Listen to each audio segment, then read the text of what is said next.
ৰিয়া মাজনী কলেজলৈ যোৱা নেকি? মা কলেজলৈ যাওঁ। মাজনী কলেজলৈ যাওঁতে ইমান ছুটি ড্ৰেছযোৰ কিয় পিন্ধি যাব লাগে? লং পেণ্ট এটা কুৰ্তা এটা পিন্ধি যোৱা হয় নহয় জানো? মা মই এতিয়া কলেজত পঢ়োঁ, স্কুলত পঢ়ি থকা নাই নহয়। কলেজৰ সকলো ছোৱালী এনেকৈ যায়। মই যদি এতিয়া বেহেঞ্চি টাইপত লং পেণ্ট এটা কুৰ্তা এটা পিন্ধি যাওঁ মোক নাহাঁহিবনে সকলোৱে? ৰিয়া মাজনী সকলোৱে পিন্ধিলে বুলি তুমি পিন্ধিব লাগিব নেকি? আমাৰ ঘৰখনত এনেকুৱা ড্ৰেছ নচলে নহয়। দেউতাই তোমাক দেখিলে বৰ খং কৰিব। মা মই মানে ক'ৰবালৈ যোৱাৰ সময়ত তোমালোকৰ সদায় লেঠা ওলায়। মাজনী আজিকালি দিনকালৰ গতি ভাল নহয়। আজিকালি বেয়া দিন আহিছে, সেইকাৰণে ছোৱালী মানুহে নিজকে চম্ভালি ৰাখিব লাগিব। আমি পঢ়া শুনা নহ'ব পাৰোঁ, কিন্তু কি কৰিলে ভাল কি কৰিলে বেয়া সেইটো আমি ভালদৰে বুজি পাওঁ। আমি সকলোৱে মৰম কৰিলোঁ বুলি তোমাৰ যি মন যায় তুমি তাকে কৰিবা সেইটো নহয় নহয়। মা মোৰ যি মন যায় তাকে কৰা হয়। তোমালোকে আজি মোক এনেকৈ নেদেখিলাই হয়, বেলেগ এটা ৰূপতহে দেখিলা হয়। শ্বৰ্ট স্কাৰ্টযোৰে পিন্ধিছোঁ, তাতেনো মই কি নকৰা কামটো কৰিলোঁ? মাজনী এইযোৰ ড্ৰেছ পিন্ধি তই গাঁৱৰ মাজেৰে গ'লে গাঁৱৰ মানুহে আমাক কি বুলি ক'ব? তোকেই হাঁহিব। গাঁৱৰ মানুহৰ আগত কিয়নো আমাৰ নাক কাণ কাটিব বিচাৰিছ? আগতে নিজৰ ভৰিত নিজে থিয় হৈ ল, চাকৰি বাকৰি এটা কৰি ল, তাৰ পাছত যি মন যায় তাকেই কৰিবি। মা তোমালোকেনো গাঁৱৰ মানুহৰ কথা কিয় চিন্তা কৰা? গাঁৱৰ মানুহে তোমাক কি কৰি দিছেহি? যদি কাইলৈ গাঁৱৰ মানুহে আহি তোমাক কয়হি তোমাৰ ছোৱালীজনী এতিয়া ডাঙৰ হ'ল, তাইক বিয়া দিব লাগে, তেতিয়া কি তোমালোকে মোক বিয়া দি দিবা নেকি? তোমালোকে মোৰ ওপৰত বিশ্বাস কৰা মা, মই তোমালোকৰ সন্মান যোৱা কাম একো নকৰোঁ। তোমাৰ ওপৰত বিশ্বাস আছে মাজনী, কিন্তু সমাজখনৰ ওপৰতহে বিশ্বাস নাই। সমাজত বহুত বেয়া মানুহ ঘূৰি ফুৰে। মা সমাজত ভাল মানুহ থাকে বেয়া মানুহ থাকে, সেইবোৰ চিন্তা কৰিলে নহ'ব নহয়। মাজনী ককাইৰে আহি যদি দেখেহি এইযোৰ ড্ৰেছত তোমাক কিন্তু ঘৰৰ পৰাই ওলাই যাব নিদিব। কলেজ যোৱাটো দূৰৰে কথা। মা এইবোৰ কথা তুমি বন্ধ কৰাচোন। যোৱা কিবা যদি ৰান্ধিছা মোক খাবলৈ দিয়াগৈ। মই ভাবি আছোঁ তুমি পঢ়া শুনা কৰি চাকৰি এটা কৰা, নিজৰ ভৰিত নিজে থিয় হোৱা। আৰু তুমি যদি এইবোৰ কাম কৰা তোমাক কিন্তু ককাইহঁতে পঢ়িবলৈ যাব নিদিব, তেতিয়া মোক নুদুখিবা। মা সেইবোৰ চিন্তা তুমি ইমান কৰিব নালাগে নহয়, সেইবোৰ ব্যৱস্থা মই কৰি থৈছোঁ। যোৱা তুমি যদি কিবা ৰান্ধিছা মোক খাবলৈ দিয়া, নহ'লে মই এনেকৈ যাওঁগৈ। মাজনী বল মাটি দালি বনাইছোঁ, ভাত কেইটামান খাই যাবি। মাটি দালি ইচ নাখাওঁ দেই, সেইবোৰ তুমিয়ে খোৱা, মই একো নোখোৱাকৈ যাওঁগৈ। ৰিয়া মাজনী একো নোখোৱাকৈ নাযায় নহয়, ৰ'বাচোন। নাখাওঁ মই সেইবোৰ। এই ছোৱালীজনীৰ লগত মানে শান্তি নাই। ঘৰখনৰ সকলোৱে মাটি দালি ভাল পায়, তাইহে বেয়া পায়। মা কি হ'ল নকচোন? মা মোৰ মানে আপোনাক কথা এটা ক'ব লগা আছিল। কথা কি কথা কচোন? মানে মা দেউতাৰ অসুখৰ কাৰণে মোৰ পঢ়া শুনাখিনি আধৰুৱা হ'ল। ৰিয়া যিহেতুকে কলেজলৈ যায়, তাইৰ লগতে যদি মোৰো এডমিশ্যনটো দিয়া হয়, ঘৰৰ গোটেই কামখিনি কৰি মই কলেজলৈ গ'লোঁ হয়। আকৌ আহি ঘৰৰ যি কাম থাকে সকলো কৰিলোঁ হয়। কি মোৰ ছোৱালীজনীৰ লগত তই হিহা ধৰিছ? তাই এতিয়া গাভৰু হৈ আছে, তাই মাকৰ ঘৰতে পঢ়ি যাওক। আকৌ তোৰ যদি ইমানেই পঢ়িবলৈ মন আছিল মাকৰ ঘৰতে পঢ়ি নাহিলি কিয়? তোৰনো ইমান সোনকালে বিয়া হ'বলৈ কি প্ৰয়োজন আছিল? পঢ়ি শুনি বিয়া হৈ আহিবলৈ নোৱাৰিছিলি?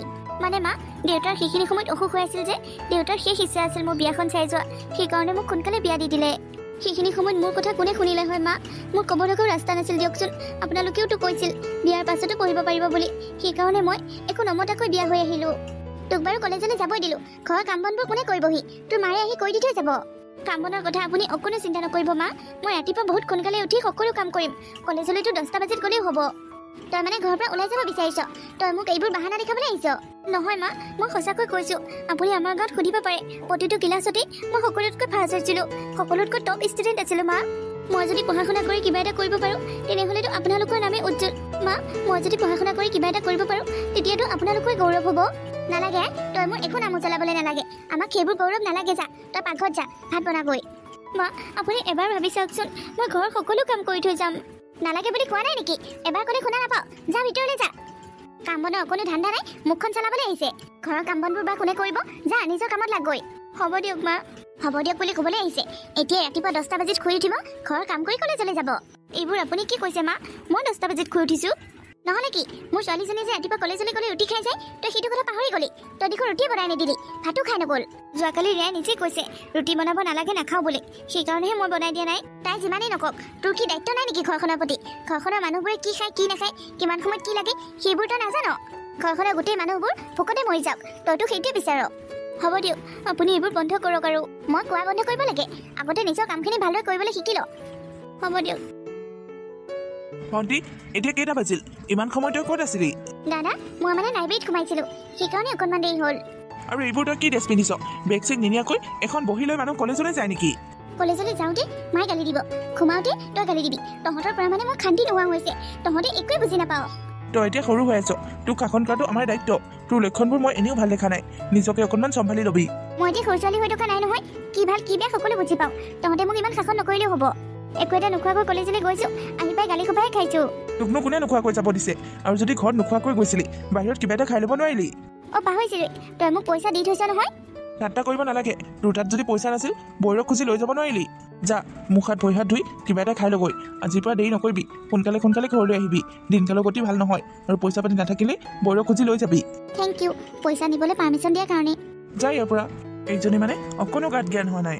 হেৰা, মই কিন্তু ৰিয়াৰ লক্ষণবোৰ একেবাৰে ভাল দেখা নাই। তাইৰ কলেজ 1 বজাতে ছুটি হৈছে, তাই ঘৰলৈ 4 বজাত আহিছে। ইমান সময়তে ক'ত আছিল? তুমি খবৰ লৈছিলানে?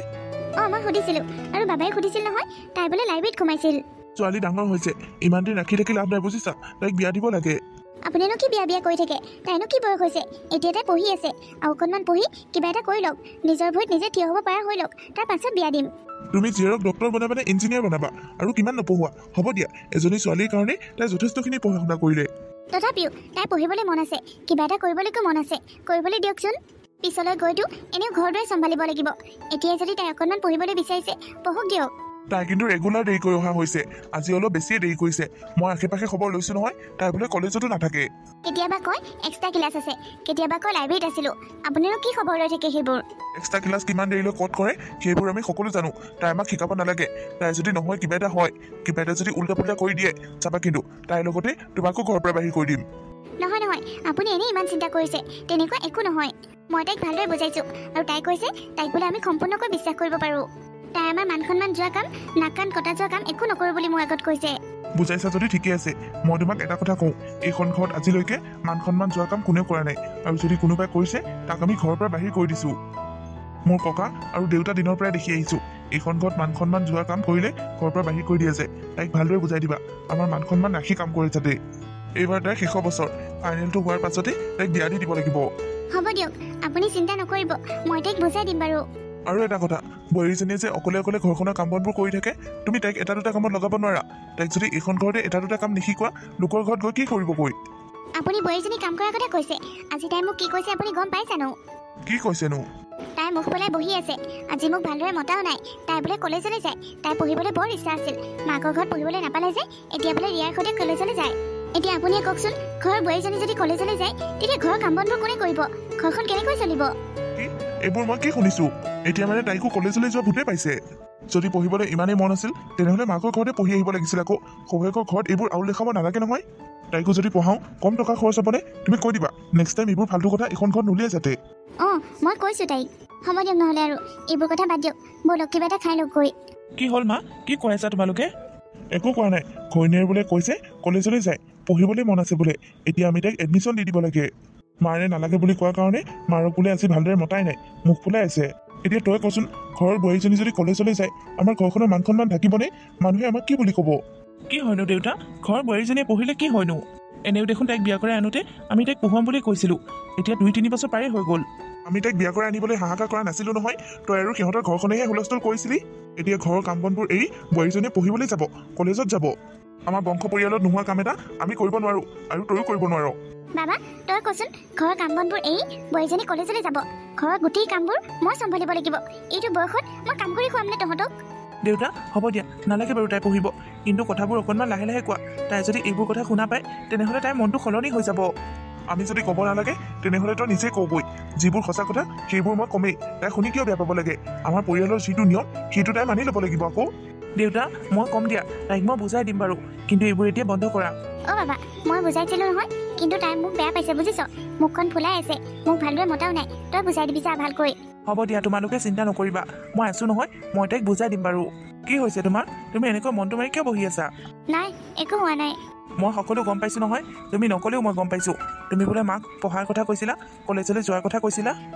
কৈছিলোঁ, ৰিয়া কলেজলৈ যায় যে, তাইক যোৱা দেখি মোৰ যাবলৈ মন গৈছিল, পঢ়িবলৈ মন আছিল, সেইকাৰণে কৈছিলোঁ। পঢ়িবলৈ বৰ ইচ্ছা আছিল, হায়াৰ ছেকেণ্ডেৰীটো পাছ কৰাৰ পাছতে বিয়া দি দিলে, কলেজলৈ যাবই নাপালোঁ নহয়। পঢ়ি শুনি কিবা এটা কৰিম বুলি বৰকৈ আশা কৰিছিলোঁ। সেইটো কথা এতিয়া চিন্তা কৰিলে কি হ'ব? বিয়াৰ আগতে চিন্তা কৰিব লাগিছিল, বিয়াৰ আগতে পঢ়ি শুনি আহিব লাগে। আকৌ সেইখিনি সময়ত পৰিস্থিতি এনেকুৱা আছিল, মোৰ কথা কোনেও নুশুনিলে, আৰু দেউতাই কৈছিল তোমালোকে বোলে মোক পঢ়ুৱাবা, সেইকাৰণে মই বিয়াত মান্তি হৈছিলোঁ। তাৰ বাহিৰেও মোৰ বিয়াখন দেউতাৰ চাবলৈ বৰ ইচ্ছা আছিল, তেওঁৰ শেষ ইচ্ছা বুলি কৈছিল। তেওঁনো শেষ ইচ্ছাটো মই কেনেকৈ পূৰ্ণ কৰাকৈ থাকোঁ? তুমি যদি কলেজলৈ যোৱা, ঘৰৰ কাম বনবোৰ কোনে কৰিব? এতিয়াতো মা দেউতাই তোমাক কোনো কাৰণতে পঢ়িবলৈ নিদিয়ে, কি কৰিবা এতিয়া?